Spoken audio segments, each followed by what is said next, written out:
Responde a esto y te daré $100 millones. El director ejecutivo japonés se burló. Entonces la hija de la empleada doméstica lo hizo y dejó a todos boquiabiertos. Resuelve mi pequeño problema aquí mismo, ahora mismo.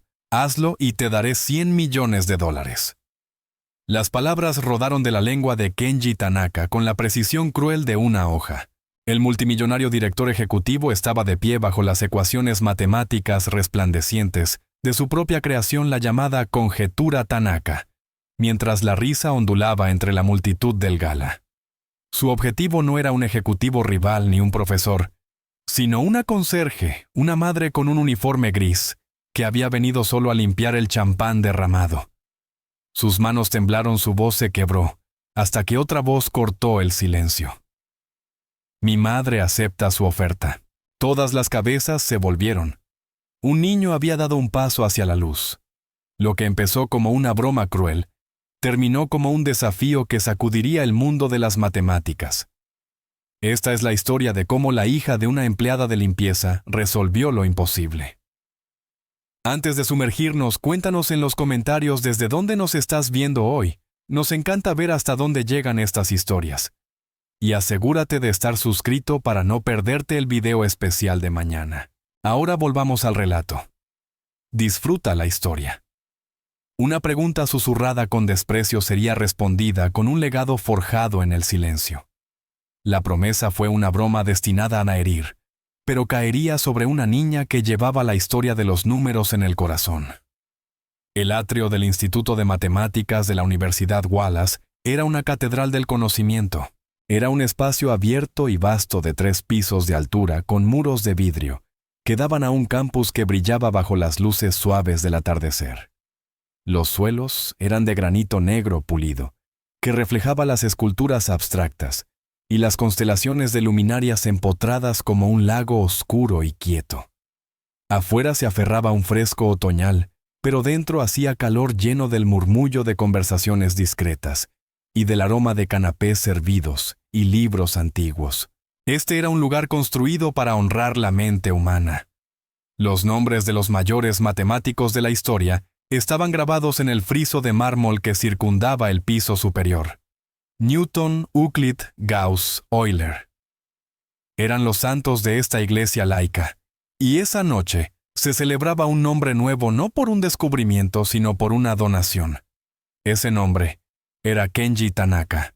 Él era el sol en ese universo, y todos los demás eran planetas mantenidos en su órbita.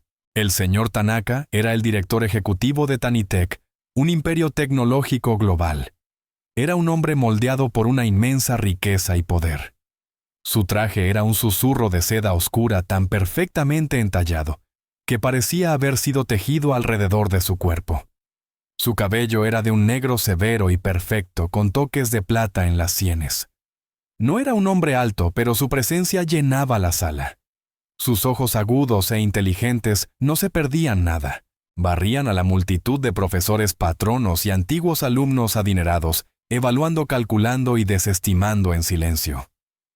Aquella noche era la inauguración del Centro Tanaka de Matemáticas Teóricas Avanzadas. Su donación de 10 cifras había construido toda esa ala. La universidad, en su gratitud, había organizado esta suntuosa gala. Se habían pronunciado discursos, se habían alzado brindis.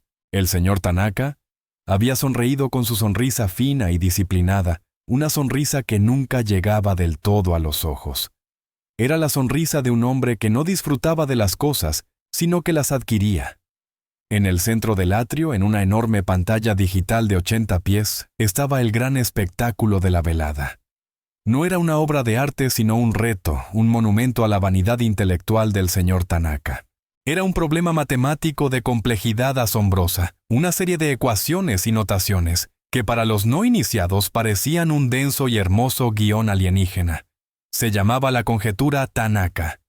El señor Tanaka no la había inventado, por supuesto. Era una variación de un viejo y notoriamente irresuelto problema de la teoría de números. Pero había financiado a un equipo de los mejores matemáticos del mundo para refinarlo, para hacerlo aún más imposible.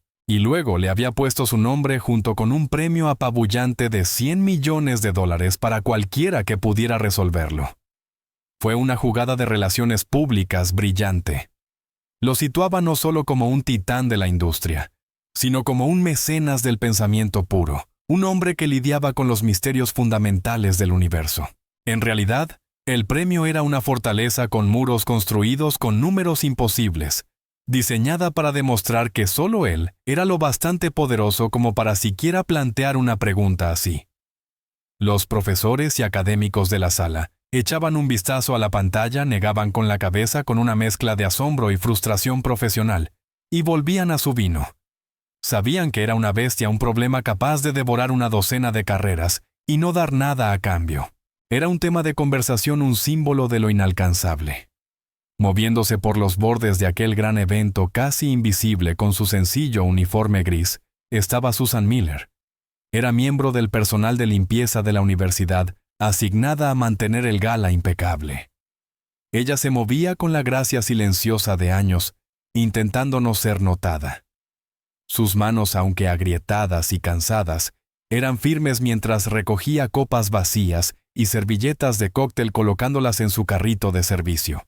Su rostro era una máscara de cortesía fatigada, pero detrás de sus tranquilos ojos marrones se agitaba una tormenta.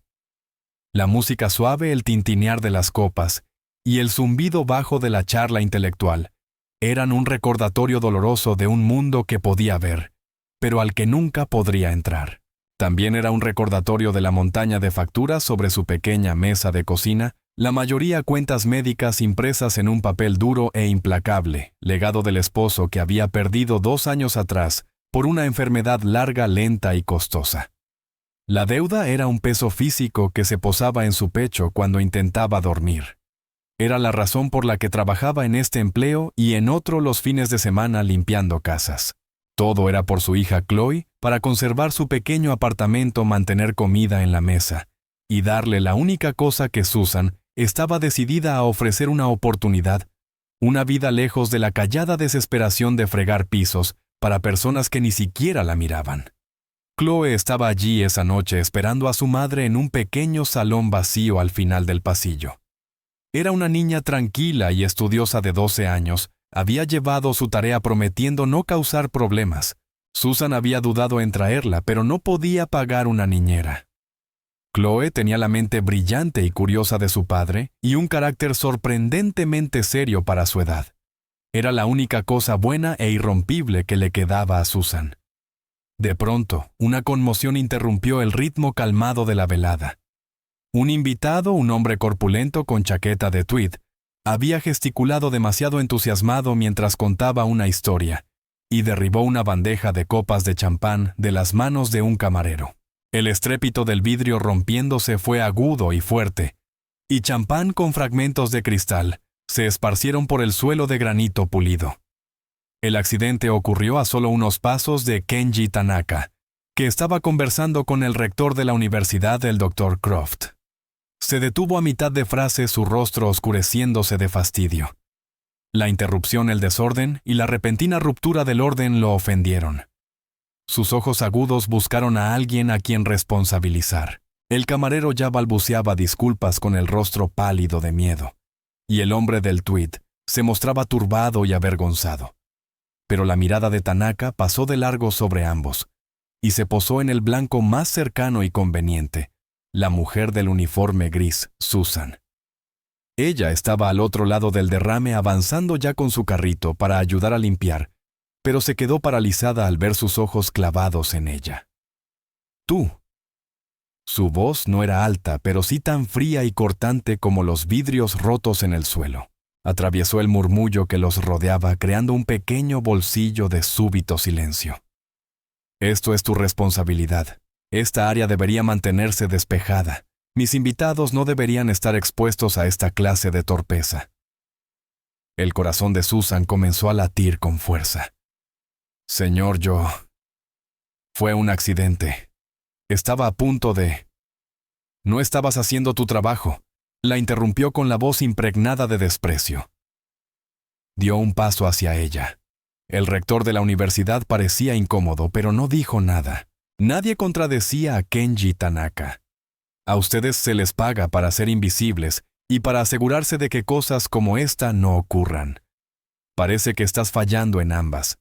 La reprimenda pública fue como una bofetada. Susan sintió un rubor ardiente subirle por el cuello y percibía los ojos de los invitados clavados en ella, curiosos ante el pequeño drama.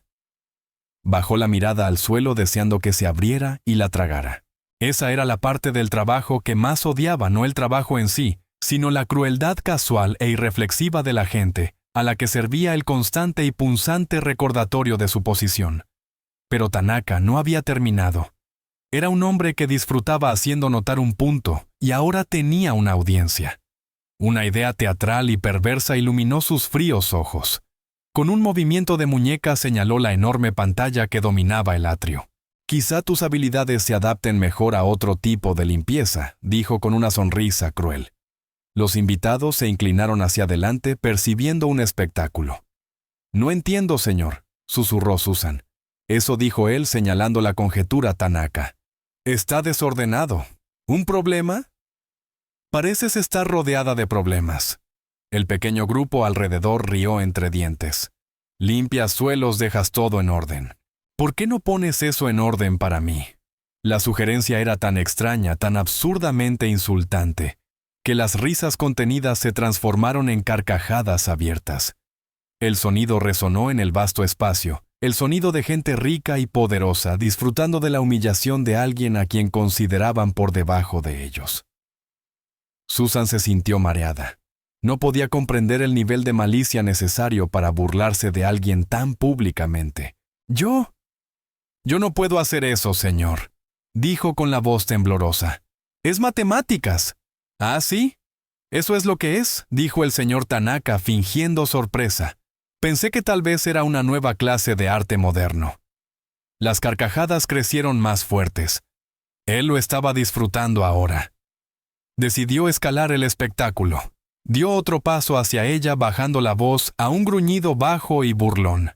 «Soy un hombre generoso», anunció girándose hacia su audiencia. «Esta mujer claramente tiene una vida difícil. El mundo no ha sido amable con ella». Hizo un gesto despectivo con la mano. «Así que le haré una proposición, un pequeño juego». Clavó de nuevo sus ojos afilados en Susan. «Tú, la mujer de la limpieza, resuelve mi pequeño problema aquí mismo, ahora mismo responde la pregunta».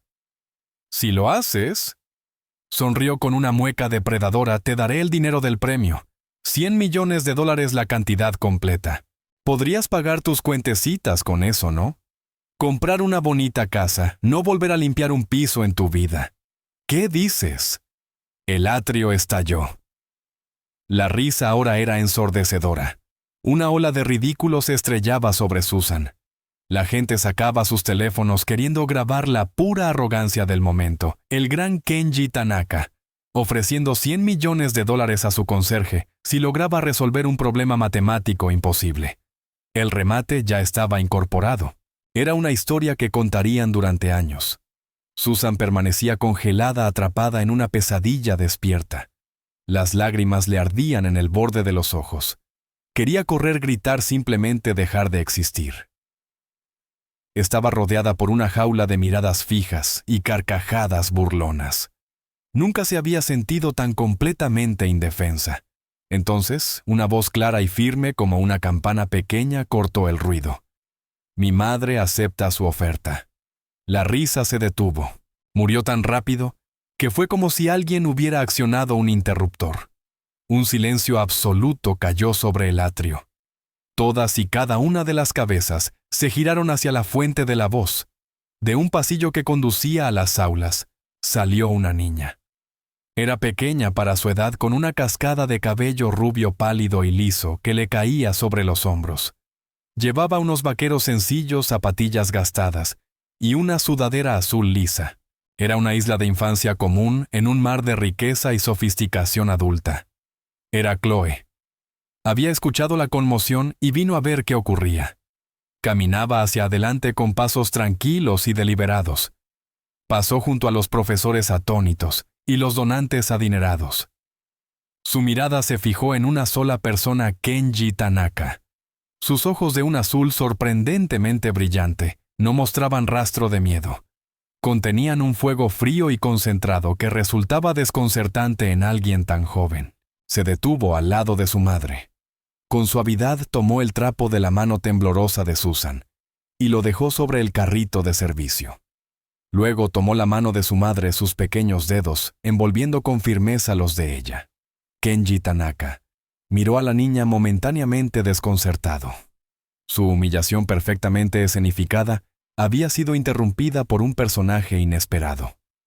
Una chispa de irritación cruzó su rostro, pero fue reemplazada rápidamente por una diversión más profunda.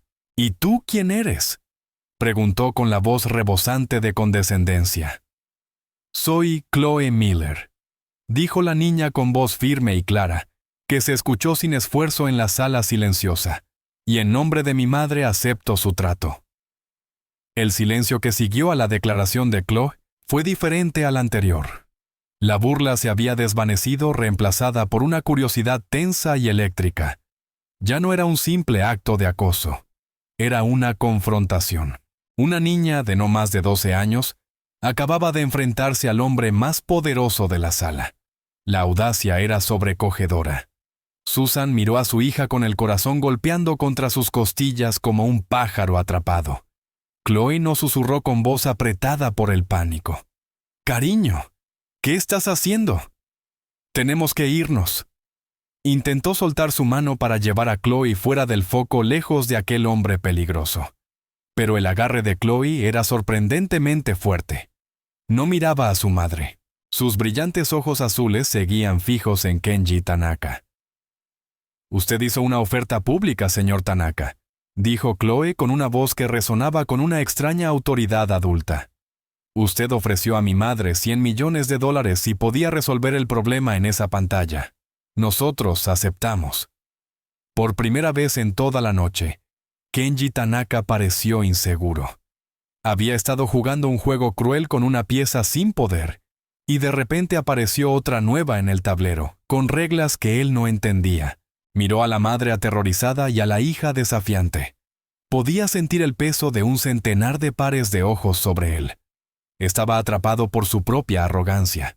Retroceder ahora frente a esta audiencia lo haría parecer débil, asustado de una niña pequeña. Una sonrisa lenta y reptiliana se extendió por el rostro de Tanaka. Decidiría llamar su farol.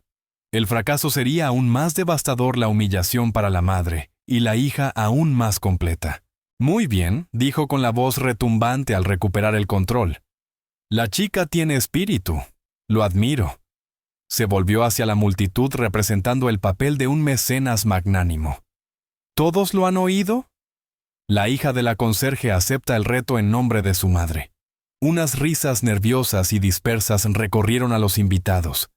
El ambiente había cambiado. Ahora se sentía más afilado, más personal. El Dr. Croft, rector de la universidad, finalmente dio un paso adelante visiblemente incómodo. «Señor Tanaka, quizá esto ya ha ido demasiado lejos. Ella es solo una niña». «Tonterías, doctor», dijo Tanaka con un gesto despectivo.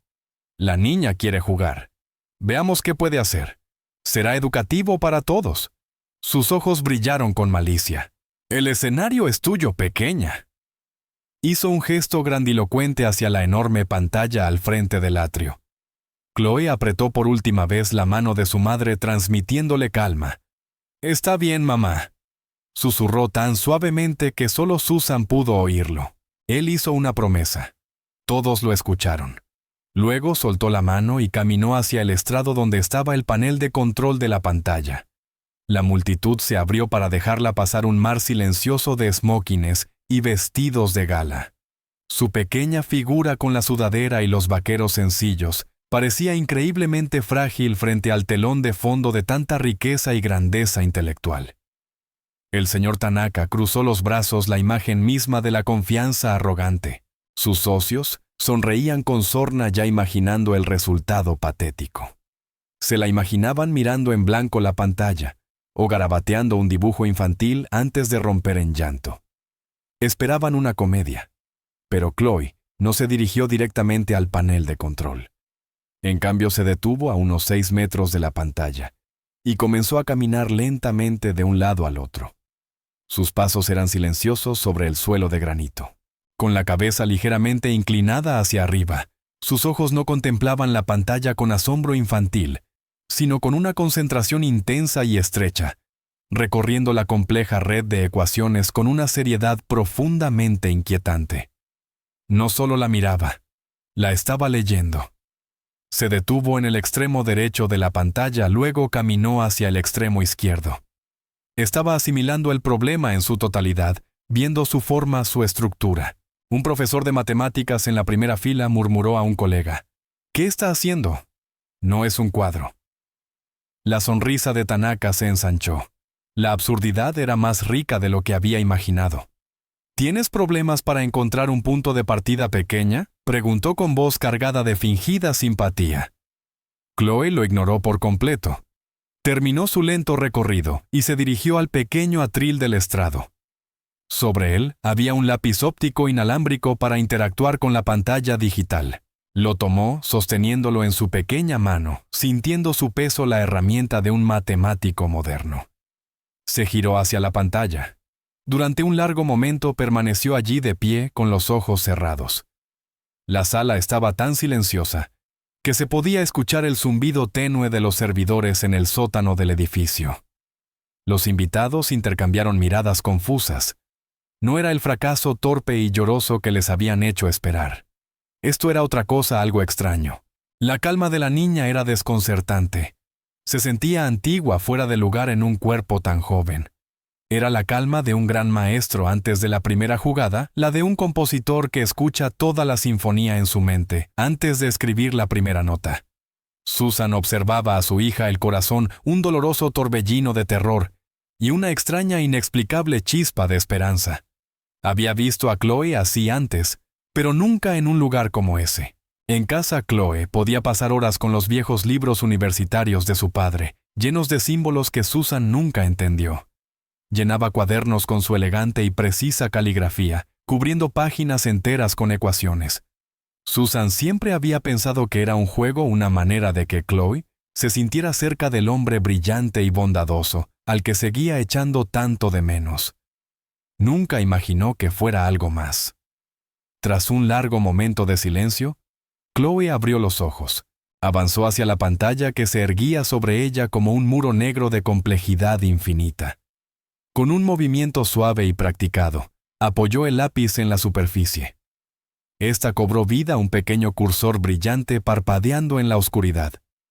La multitud contuvo el aliento. El multimillonario, la conserje, la niña y el problema imposible. La función estaba a punto de comenzar. Chloe respiró hondo como quien se prepara para lanzarse a un agua helada. Entonces comenzó a escribir. Sus primeras marcas en la pantalla no fueron números ni variables. Fueron una serie de formas geométricas, un hexágono, un dodecaedro y una serie de círculos entrelazados. Eran elegantes y perfectamente delineados. Un murmullo bajo de confusión recorrió a los académicos reunidos. «¿Qué es esto?», susurró un profesor. «¿Está garabateando? Esto es teoría de números, no geometría». El señor Tanaka dejó escapar una breve risa triunfante. «Parece que nuestra prodigio es una artista, no una matemática». La tensión en la sala se rompió. Una ola de risas aliviadas barrió a la multitud. Eso era. Ese era el remate que habían estado esperando. La broma había aterrizado. La comedia había alcanzado su clímax. Solo era una niñita tonta haciendo dibujos. Kenji Tanaka echó la cabeza hacia atrás y rió. Un sonido fuerte estridente de victoria. «Oh, esto es mejor de lo que esperaba», rugió. «Está redecorando mi conjetura». Sus invitados lo acompañaron. Sus carcajadas fueron un coro cruel que resonó contra las altas paredes de cristal. La extraña tensión había desaparecido, reemplazada por el orden cómodo y familiar del mundo que conocían. Un mundo donde las hijas de las mujeres de limpieza no resolvían problemas irresolubles. Susan enterró el rostro en sus manos, los hombros temblando. La humillación era absoluta. Era mucho peor de lo que jamás había temido. Había fallado en proteger a su hija. Solo una persona en la sala no reía. Frente a la gigantesca pantalla, Chloe permanecía perfectamente quieta. Miraba fijamente las formas que había dibujado con la mano que sostenía el lápiz óptico flotando sobre la superficie. Una sola lágrima trazó un lento camino por su mejilla, pero su expresión no era de derrota sino de intensa y furiosa concentración. No había estado garabateando, había estado traduciendo. Había tomado el denso lenguaje lineal de la conjetura y lo había transformado en el lenguaje de la forma y el espacio. Un lenguaje que entendía mejor que las palabras. Un lenguaje que su abuelo le había enseñado. El problema le había hablado y acababa de revelarle su mayor secreto. El sonido de la risa del señor Tanaka era un arma y golpeaba a Susan con fuerza física. Cada cruel carcajada de la multitud era otro golpe. Ella se encogió sobre sí misma deseando poder volverse invisible.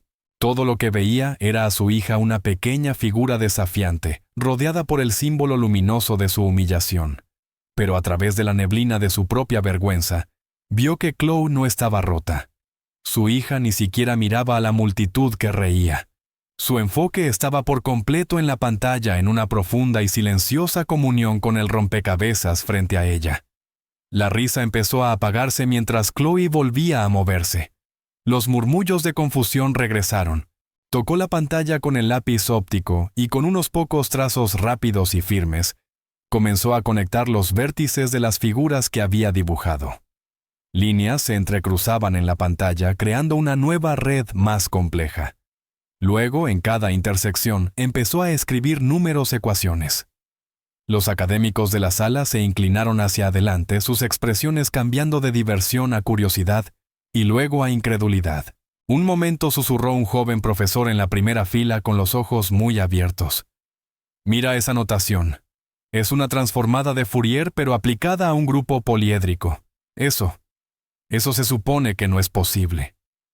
Chloe trabajaba con una velocidad y una confianza hipnóticas. El lápiz óptico volaba por la pantalla dejando tras de sí un rastro de lógica cristalina y elegante. Ya no estaba garabateando. Estaba construyendo algo. Estaba construyendo una demostración. Pero lo estaba haciendo de una forma que ninguno de ellos había visto jamás.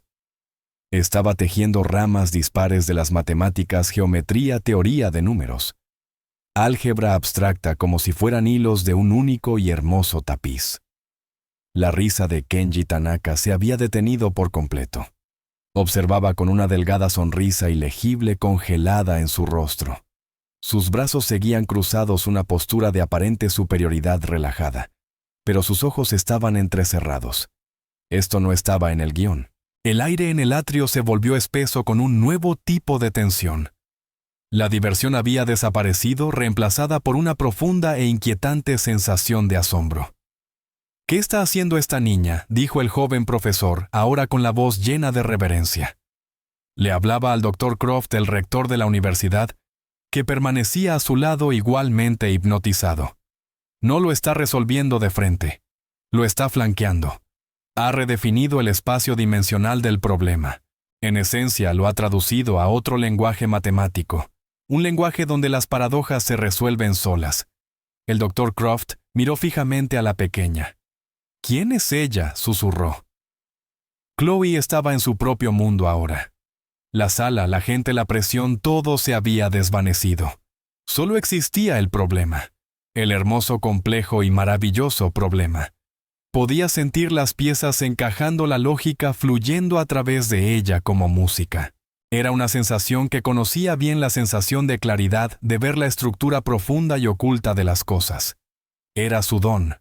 Era su legado. Su abuelo Robert Miller había sido un hombre callado que olía a papel viejo y tabaco de pipa. Nunca había hablado mucho de la guerra.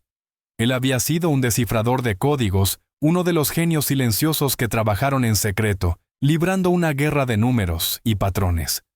Le había dicho que los números no eran solo herramientas para contar, eran una historia. La historia del propio universo. Todo tiene una forma, Chloe solía decirle dibujando en una servilleta en su pequeña cocina. Incluso un número, incluso un secreto. Si puedes encontrar la forma del problema, puedes encontrar la forma de la respuesta. Le había enseñado a ver las formas. Le había enseñado su extraño lenguaje secreto de lógica geométrica. Después de lo que pareció una eternidad, pero que quizás solo fueron 20 minutos, Chloe se detuvo. Había llenado una vasta sección de la pantalla con una densa y brillante red de ecuaciones. Se echó hacia atrás y contempló su trabajo. Era una estructura sobrecogedora, una catedral de pura razón. Entonces lo borró todo. Un jadeo colectivo recorrió a la multitud. ¿Había fracasado? Había llegado a un muro. La sonrisa cruel del señor Tanaka regresó. Parece que el pajarillo ha volado tan alto como podía, se burló. Pero Chloe no lo había borrado porque estuviera mal. Lo había borrado porque ya no lo necesitaba. El andamio estaba construido y lo había usado para subir hasta la cima. Ahora podía ver la respuesta final. No necesitaba mostrar todo su trabajo. Solo necesitaba enunciar la verdad. Se giró hacia una sección limpia de la pantalla. Con una mano que no temblaba, escribió una sola línea final de símbolos. Era corta, elegante y devastadoramente simple. Debajo escribió 3 letras QD. Dejó el lápiz sobre el atril. El pequeño clic resonó en la sala muerta de silencio. Se volvió para mirar a Kenji Tanaka. Su rostro estaba sereno, sus ojos azules claros y directos.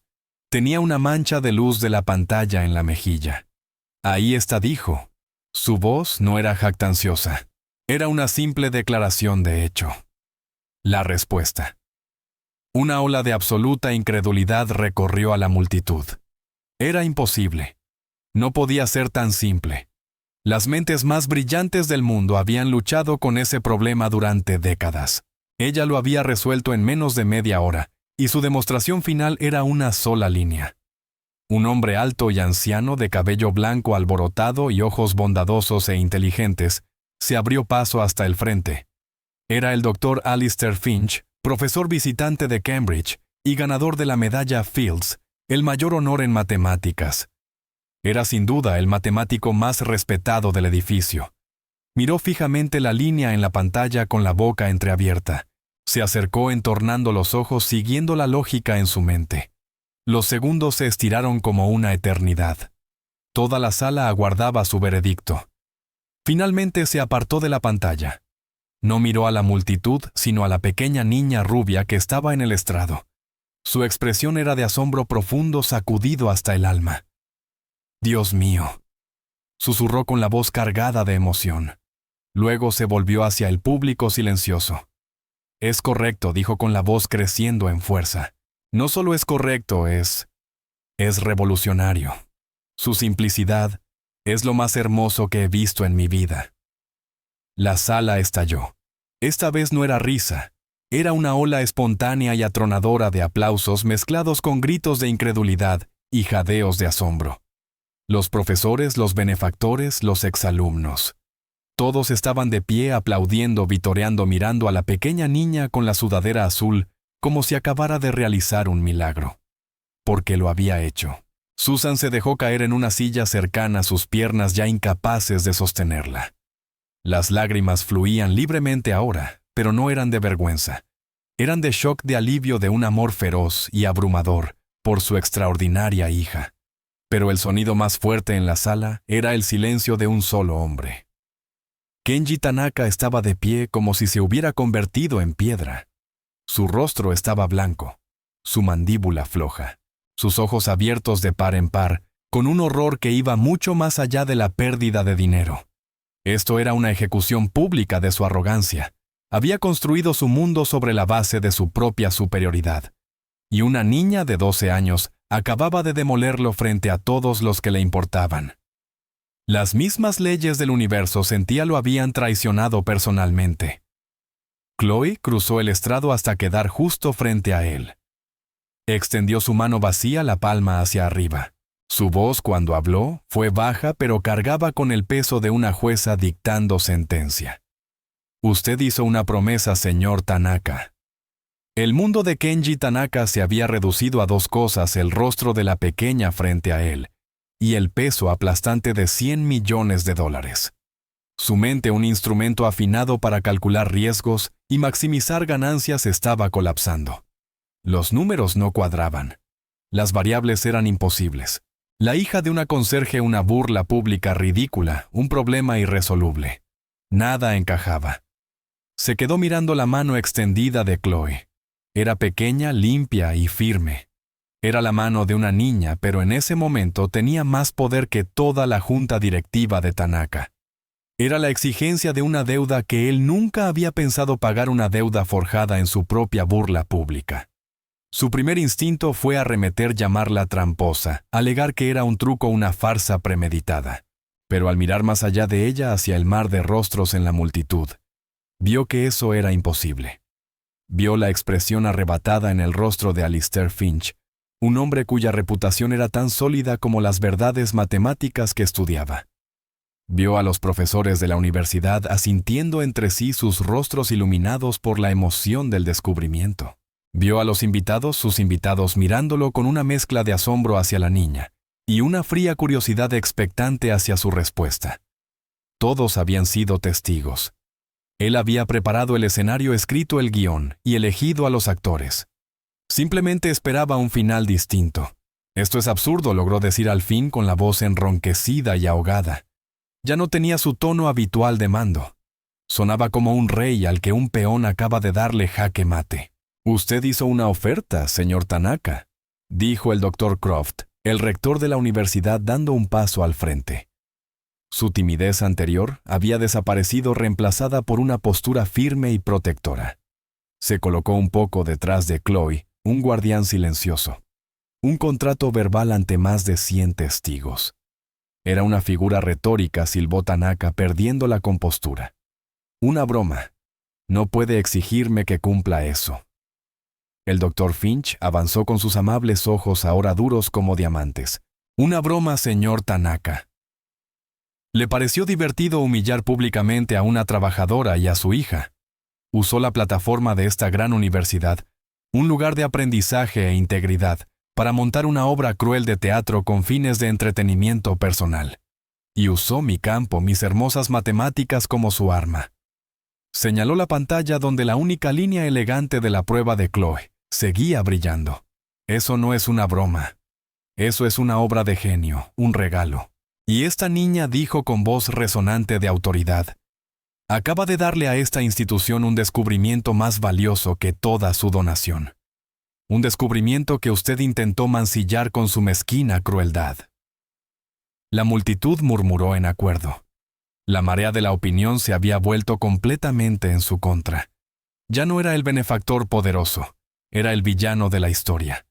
Chloe no se había movido. Su mano seguía extendida. Su mirada seguía fija, inquebrantable. Era el centro sereno de la tormenta que estaba destrozando el mundo de Kenji Tanaka. «El dinero, señor Tanaka», dijo de nuevo con voz suave pero insistente. «Mi madre tiene deudas». La declaración simple y honesta fue más devastadora que cualquier acusación. Cortó de raíz toda pretensión y ego, dejando la situación desnuda. No se trataba de genio ni de orgullo. Era una hija tratando de salvar a su madre. Tanaka miró a Susan. Ella estaba de pie ahora unos pasos detrás de Chloe. Su rostro estaba surcado de lágrimas, pero su espalda erguida. Por primera vez, él la vio no como un mueble en su mundo, sino como una persona. Vio el amor feroz y protector en sus ojos. Vio los años de dificultades grabados en su rostro. Y en ese momento entendió que no solo había perdido una apuesta, había perdido una guerra de carácter contra personas que siempre había considerado menos que humanas. Con un último suspiro tembloroso de derrota, sacó de su chaqueta un elegante teléfono negro. Sus manos temblaban ligeramente mientras tocaba la pantalla. Pronunció unas palabras cortas y secas en japonés a la persona que contestó. Luego guardó el teléfono. «Mis abogados se pondrán en contacto con la universidad por la mañana», dijo con las palabras amargas en la boca. «Ellos organizarán la transferencia de los fondos a un fideicomiso para la niña». No pudo obligarse a mirarla mientras lo decía. Se dio media vuelta y caminó hacia la salida, la espalda rígida como un mástil. Su equipo de seguridad se apresuró a despejar el camino. La multitud se apartó, pero esta vez no por respeto. Era por desprecio. Mientras avanzaba, podía sentir sus miradas clavándose como dagas en su espalda. Había entrado al atrio como un dios sol. Estaba saliendo como un agujero negro, una estrella colapsada y vacía. Cuando las puertas se cerraron tras él con un siseo, un profundo silencio cayó de nuevo sobre la sala. Duró un solo latido. Luego comenzaron los aplausos otra vez.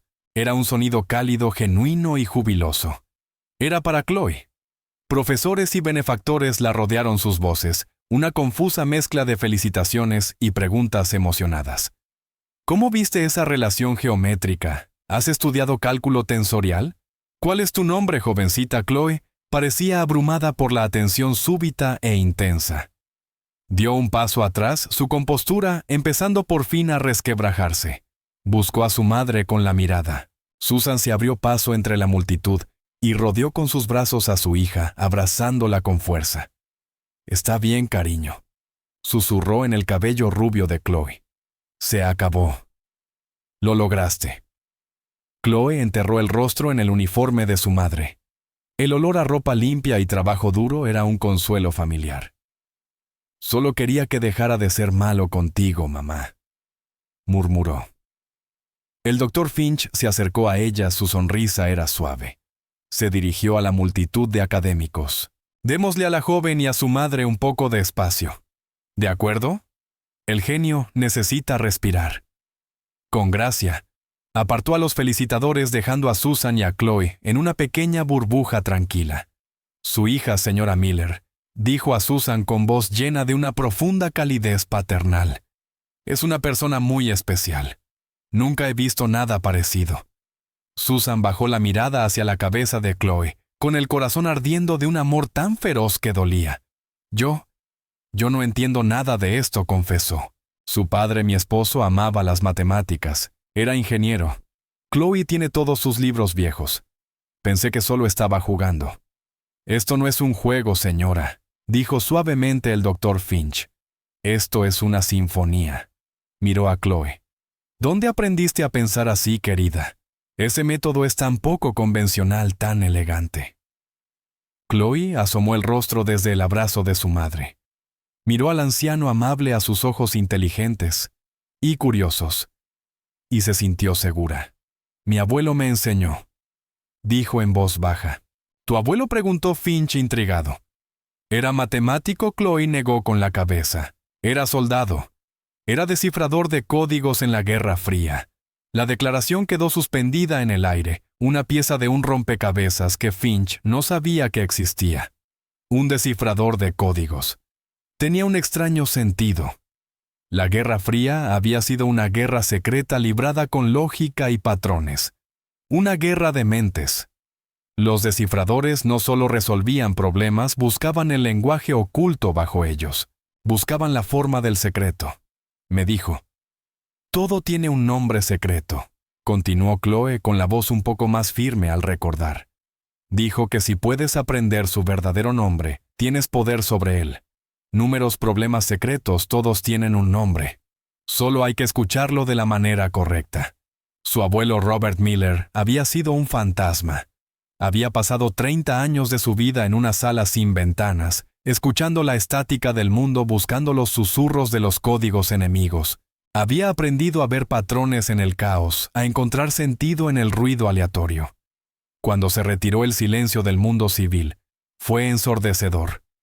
Su mente entrenada para una guerra secreta era un motor brillante sin propósito. Así que volcó todo en su nieta. No le enseñó tablas de multiplicar ni divisiones largas. Le enseñó el arte de ver. Le dio cajas de acertijos y cifrados. Le enseñó a mirar un sistema complejo, un nudo, una partida de ajedrez, un motor, y encontrar el punto crítico que lo mantenía todo unido. Le enseñó su lenguaje secreto de formas, una forma de visualización geométrica, que le permitía mapear códigos complejos como objetos físicos en su mente. Reconoció en ella el mismo fuego, la misma comprensión intuitiva de las estructuras abstractas. Le dio las llaves de un reino que nunca supo que había nacido para gobernar. Le pasó su legado, un legado forjado en la guerra silenciosa y secreta de los números. Murió justo antes de que su padre enfermara, dejándole una mente llena de sus hermosas y extrañas herramientas. Me dio un nombre para este problema, dijo Chloe mirando hacia la pantalla. Lo habría llamado la fortaleza indomable. Dijo que nunca atacas una fortaleza en su muro más fuerte. Encuentras la puerta secreta que el constructor olvidó cerrar. El Dr. Finch miró a la niña con un entendimiento profundo naciendo en su rostro. No solo había resuelto el problema matemático, lo había descifrado. Lo había tratado como un código enemigo, y había encontrado la clave. Una clave que su abuelo le había dado años atrás. Un hombre de traje impecable que había estado de pie en silencio al borde del círculo, dio un paso al frente. Tenía una sonrisa cálida y genuina. No era un académico. Era un miembro del consejo de la universidad y CEO de una importante empresa aeroespacial. Extendió una tarjeta de presentación y se la ofreció a Susan. Mi compañía construye algunos de los sistemas de guía más complejos del mundo, dijo con voz calma y respetuosa. Tenemos una fundación educativa. Financiamos a jóvenes talentosos. Damos becas completas para las mejores universidades.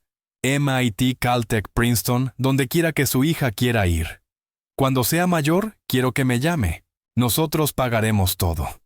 Una mente como la suya es un recurso que el mundo no puede permitirse desperdiciar. Susan miró la pequeña y pesada tarjeta en su mano.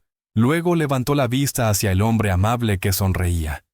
Por primera vez en esa noche, el peso completo de lo sucedido cayó sobre Susan. El miedo, la humillación, el triunfo imposible. Era demasiado.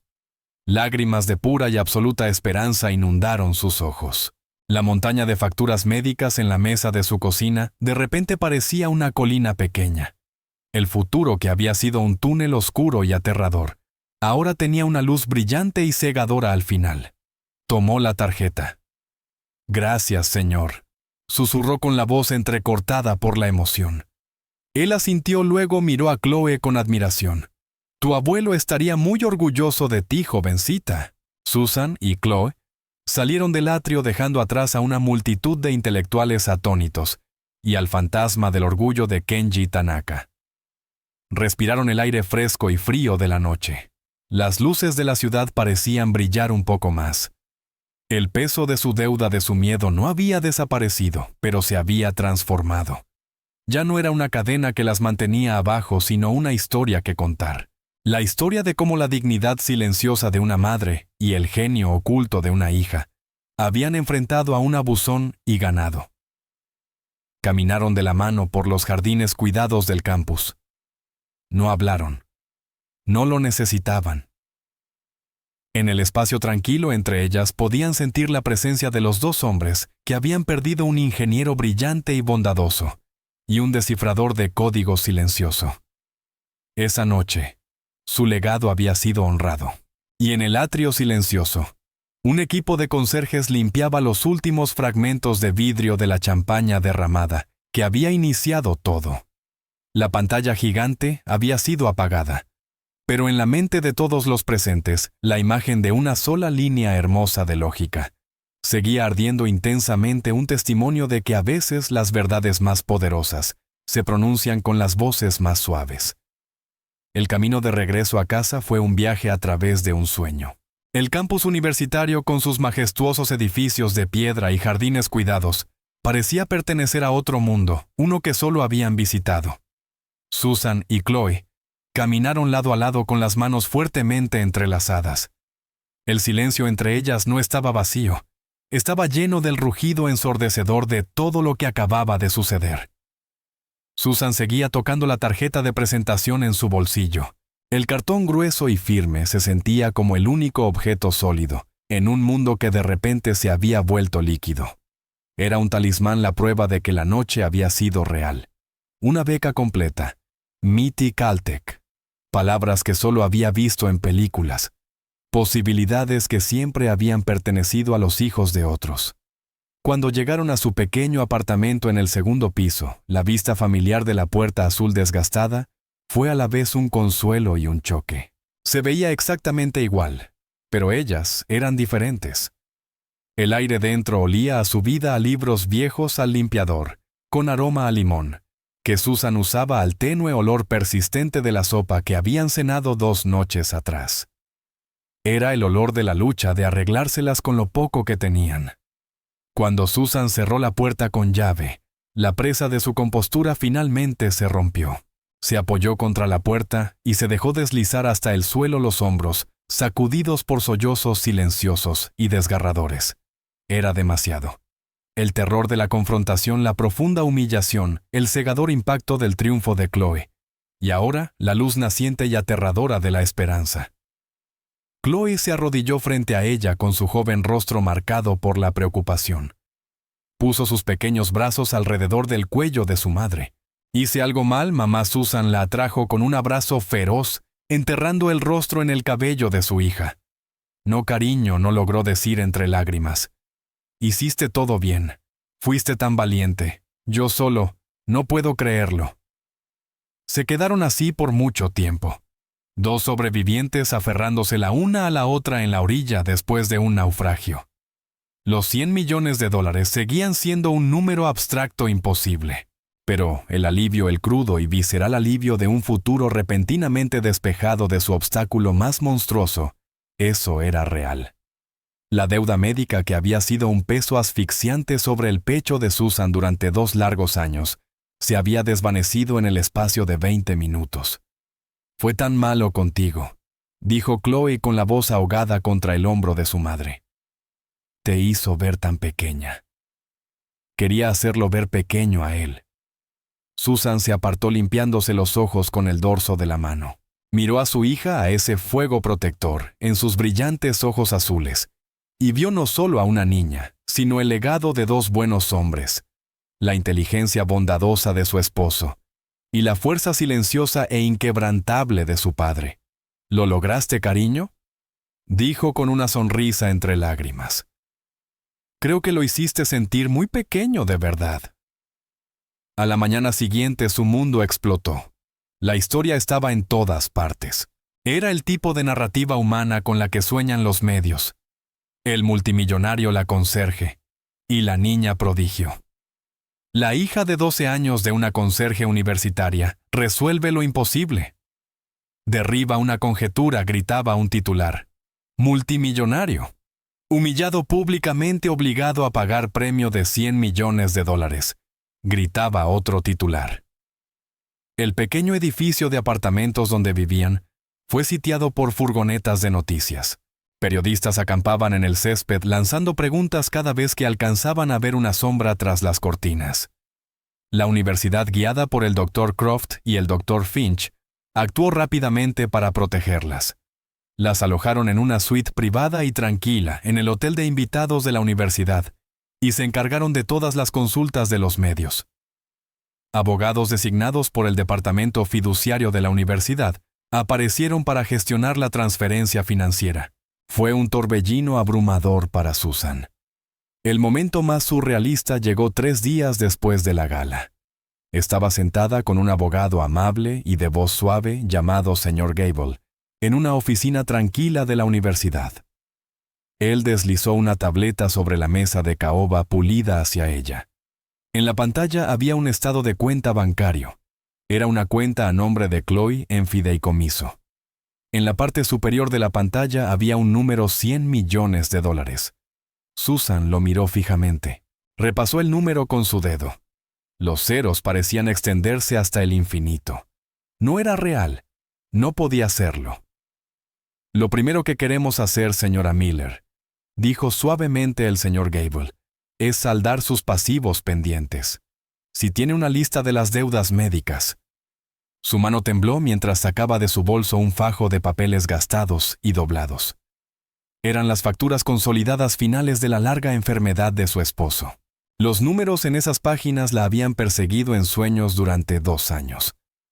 El señor Gable tomó los papeles, los alisó y comenzó a teclear cifras en su tableta. Hizo unos clics. Levantó la vista. «Ya está», dijo. «Todas han sido pagadas en su totalidad». Susan sintió una ligereza en el pecho, una sensación física como si una gran piedra hubiera sido levantada de su corazón. Cerró los ojos y susurró una oración silenciosa de agradecimiento a un esposo al que seguía extrañando cada día. Se había acabado. La lucha había terminado. Mientras tanto, el doctor Alistair Finch se había convertido en un hombre poseído. No le interesaban el dinero ni el circo mediático. Estaba cautivado por algo mucho más profundo, la belleza sobrecogedora de la demostración de Chloe. Pasaba horas en su despacho con la pantalla del atrio replicada en sus propios monitores, estudiando el andamiaje geométrico que ella había construido y luego descartado. Lo que le fascinaba era el método. No se parecía a ninguna disciplina matemática establecida que conociera. Era intuitivo, visual y devastadoramente eficaz. Era como Chloe había dicho, una manera de encontrar el nombre secreto del problema. Él era matemático, pero aquello se sentía como algo más. Se sentía como magia. Intrigado por la historia de Chloe sobre su abuelo, el descifrador de códigos de la Guerra Fría, decidió investigar. Llamó a algunos viejos contactos amigos en Londres y Washington, D.C., hombres que conocían bien los polvorientos archivos desclasificados del mundo de la inteligencia. Buscó información sobre un hombre llamado Robert Miller, explicó por una línea segura a un amigo del National Security Archive. Estadounidense, trabajó en inteligencia de señales probablemente desde principios de los 50 hasta finales de los 70.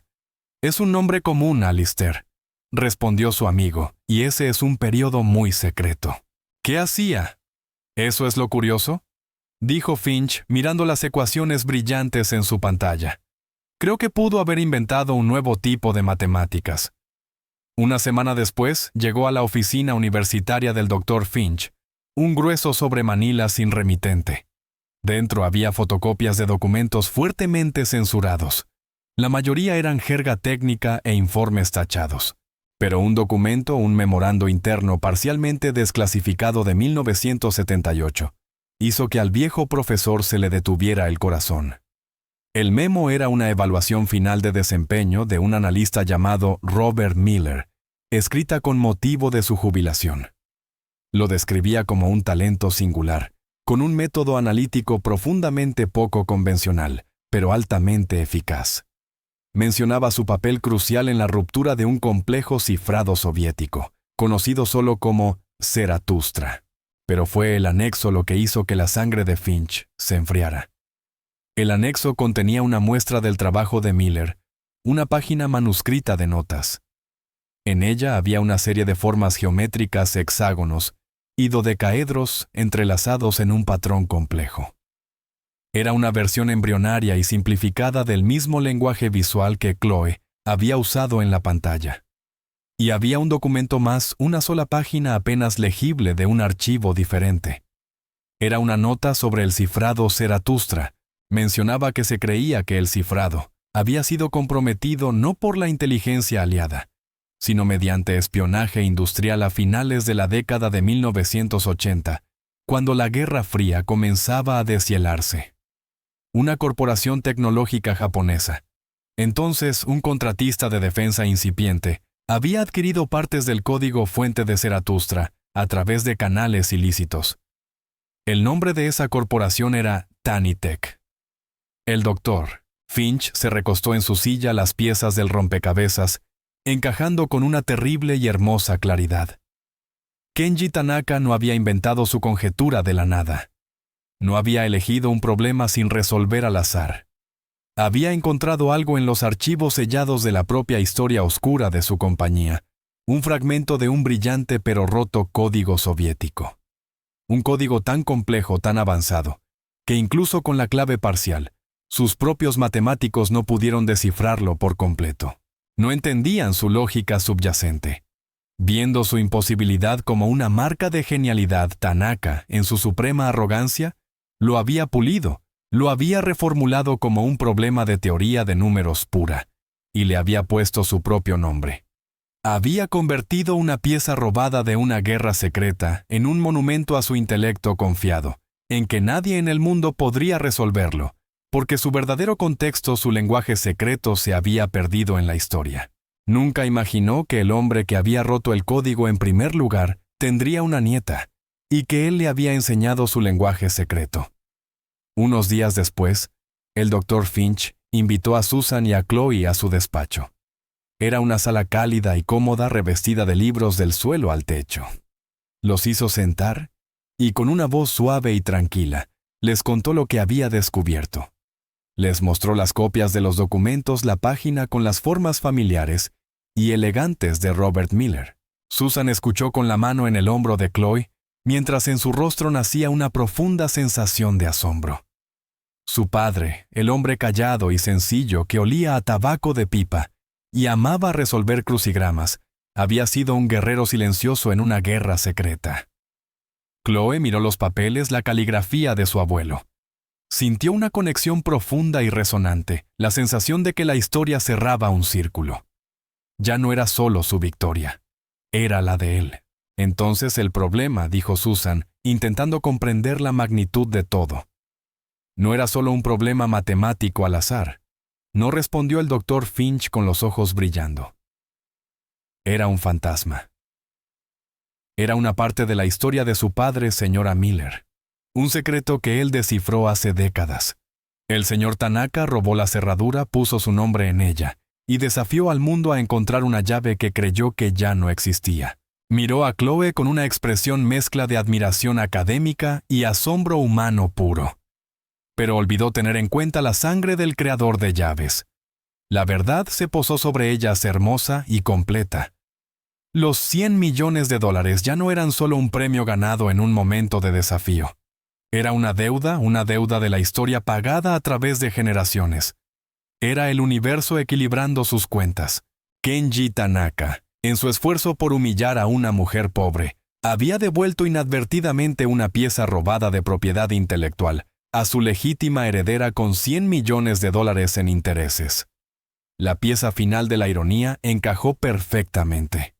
El nombre del cifrado soviético que su abuelo había roto Zaratustra era una referencia a un libro del filósofo Nietzsche, un libro sobre la llegada del superhombre. Tanaka había intentado presentarse como ese superhombre, pero el verdadero superhombre había sido un descifrador de código silencioso que trabajaba en una habitación sin ventanas y que había transmitido su verdadero poder, el poder de su mente, a su nieta. Chloe miró por la ventana de la oficina del Dr. Finch hacia los prados soleados de la universidad. Su futuro, antes un camino estrecho e incierto, era ahora un paisaje abierto de infinitas posibilidades. Iría a la universidad. Estudiaría el hermoso lenguaje secreto de los números. Construiría cosas, descubriría cosas, y llevaría el legado silencioso de su abuelo a un nuevo mundo. La historia no trataba sobre el dinero, ni siquiera sobre la humillación de un hombre cruel. Trataba de una promesa susurrada de un abuelo a su nieta, la promesa de que todo tiene un nombre secreto, una forma oculta, y que si eres lo bastante callado y valiente, y escuchas de la manera correcta, el universo siempre terminará por decirte la respuesta. Y aquí terminaremos la historia por ahora. Siempre que comparto una de estas, espero que te dé la oportunidad de salir de lo cotidiano y dejarte llevar un poco. Me encantaría saber qué estabas haciendo mientras escuchabas. Tal vez relajándote después del trabajo en un viaje nocturno, o simplemente descansando. Déjame un comentario. Los leo todos de verdad. Y si quieres asegurarte de que volvamos a encontrarnos, dar me gusta y suscribirte hace una gran diferencia. Siempre estamos intentando mejorar nuestras historias, así que no dudes en dejar también tu opinión en la sección de comentarios. Gracias por compartir este tiempo conmigo.